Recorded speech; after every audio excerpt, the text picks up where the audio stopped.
Hello viewers, एक बार फिर से स्वागत है आप सभी का हमारे यूट्यूब चैनल फॉरेस्ट्री नॉलेज पे।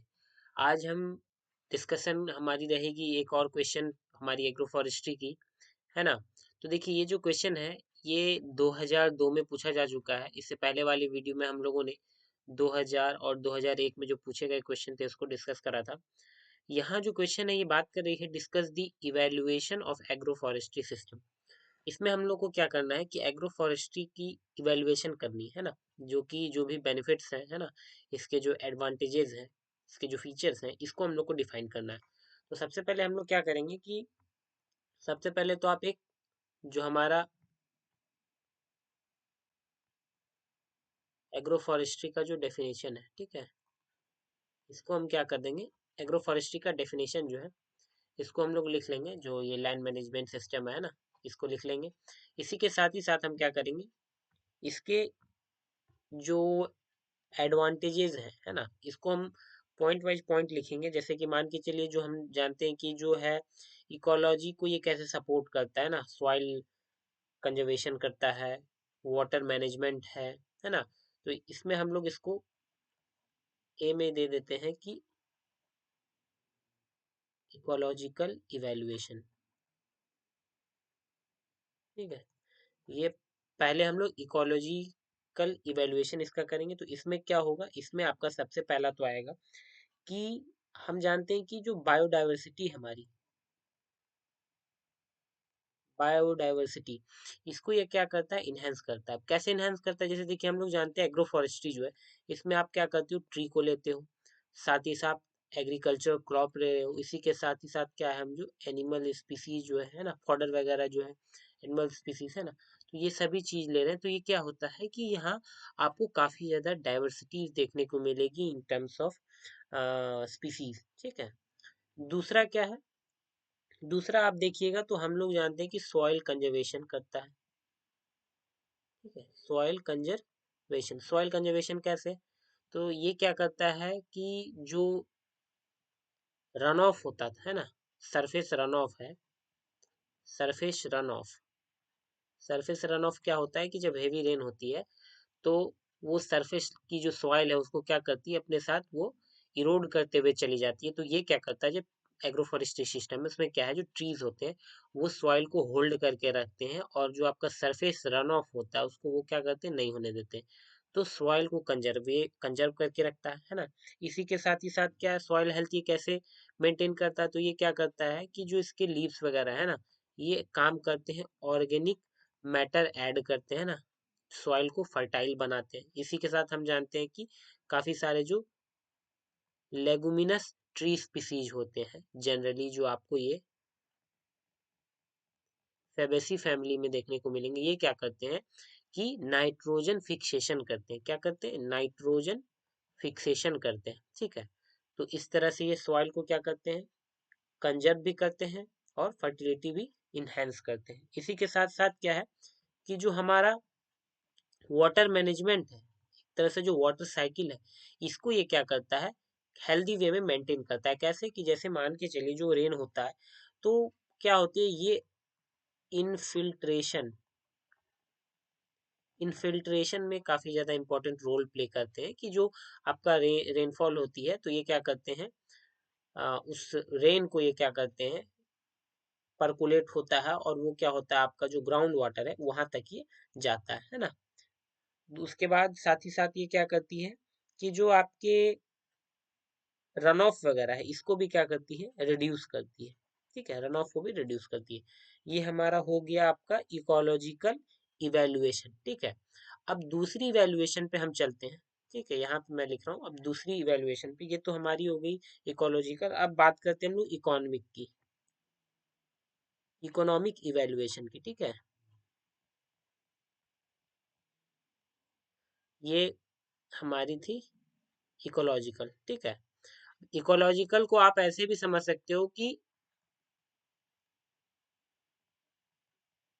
इनटेंजिबल बेनिफिट्स हमने डिस्कस करा है इसे, और ये हमारी हो गई टेंजिबल बेनिफिट्स।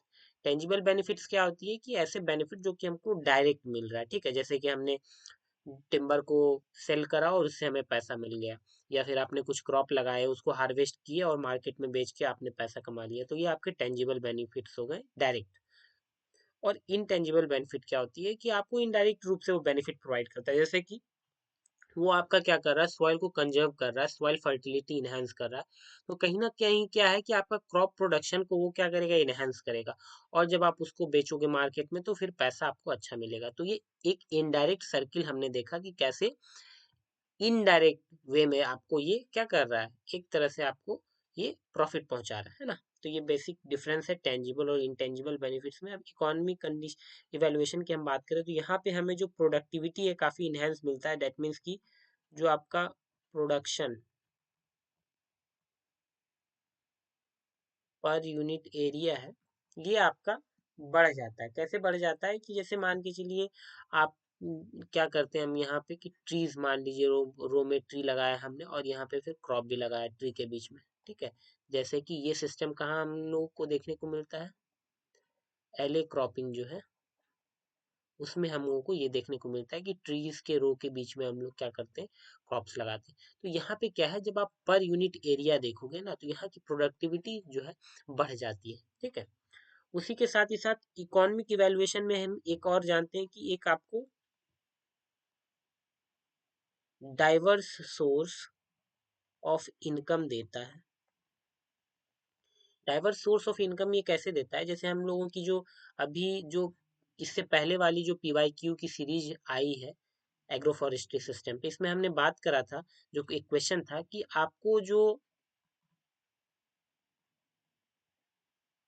सिल्वो पैस्टल सिस्टम है ना, इसके बारे में था। तो इसमें हम लोगों ने देखा था कि जो मिल्क है, मिल्क को सेल करके आप क्या कर सकते हो, आप जो है एक एक्स्ट्रा सोर्स ऑफ इनकम आप जनरेट कर सकते हो, फार्मर जनरेट कर सकता है। जब क्रॉप कटेगा तो कटेगा ही, फसल जो हार्वेस्ट होगी उससे पहले क्या है, जो आप मिल्क भी सेल कर सकते हो ना। तो एक डाइवर्स सोर्स ऑफ इनकम आपको देता है। इधर आप टिम्बर बेच के पैसे कमा लो, है ना, फॉडर है तो उस मिल्क वगैरह पर्पस के लिए, और इसी के साथ आप एग्रीकल्चर क्रॉप्स को भी ये सेल करके अर्निंग कर सकते हो। इसके साथ ही साथ आपको क्या है कि यहाँ पे आप देखो, कॉस्ट बेनिफिट एनालिसिस की हम बात करें तो यहाँ काफी अच्छा हम लोगों को कॉस्ट बेनिफिट एनालिसिस जो है यहाँ पे हमको अच्छा देखने को मिलता है ना। तो ये थी। अब हम चलते हैं, इसको मैं इरेज कर रहा हूँ, है ना। अब हम बात करते हैं अपने अगले एस्पेक्ट की, जिसे हम बात करते हैं सोशल इवैल्यूएशन, ठीक है। तो देखिए सोशल इवैल्यूएशन में पहला तो ये है कि ये जो लिविंग स्टैंडर्ड्स है, ठीक है, लिविंग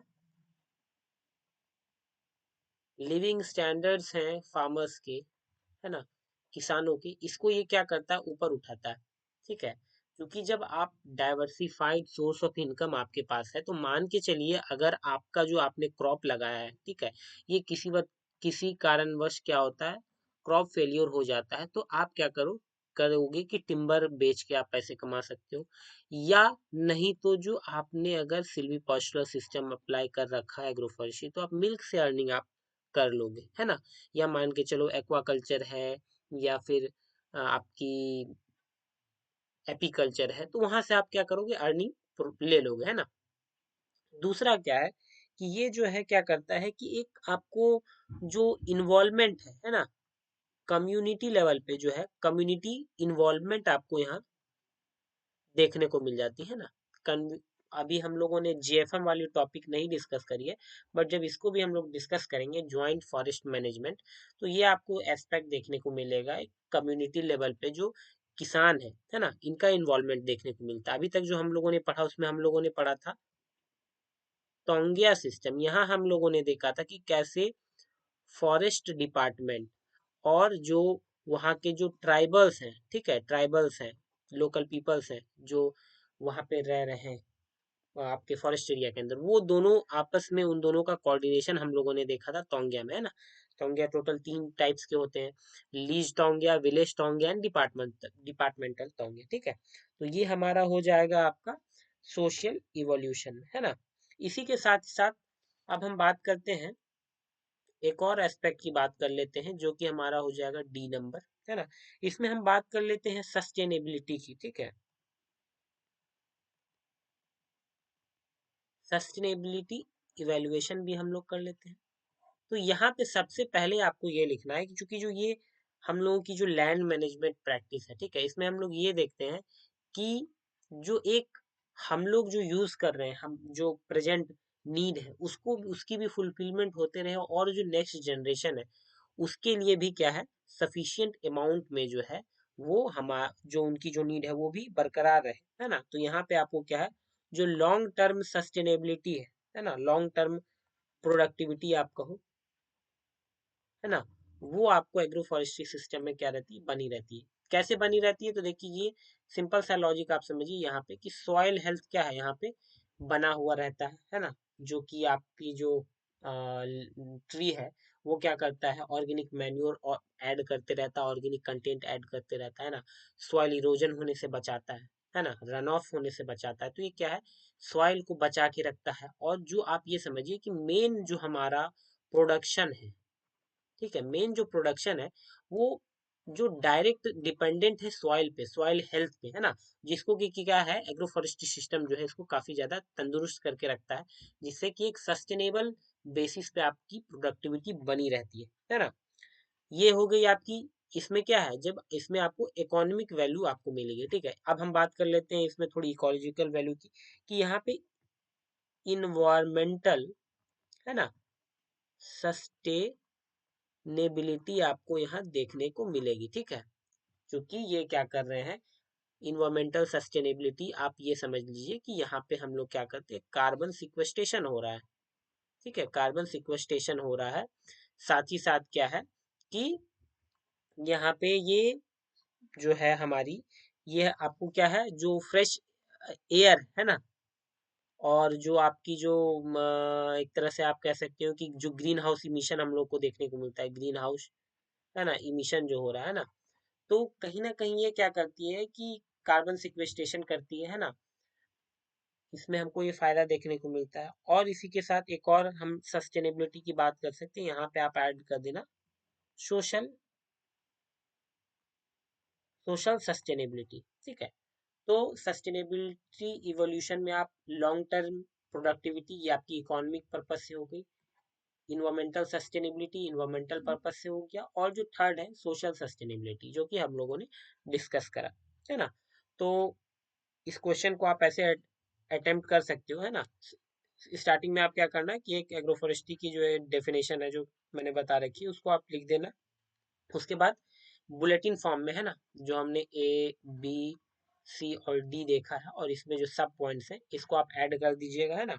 और लास्ट में आप कंक्लूजन डाल सकते हो कि this system offers numerous benefits, है ना, including ecological, economic and social, है ना। तो इस तरह से क्या है कि आप इस क्वेश्चन को अटेम्प्ट कर सकते हो, है ना।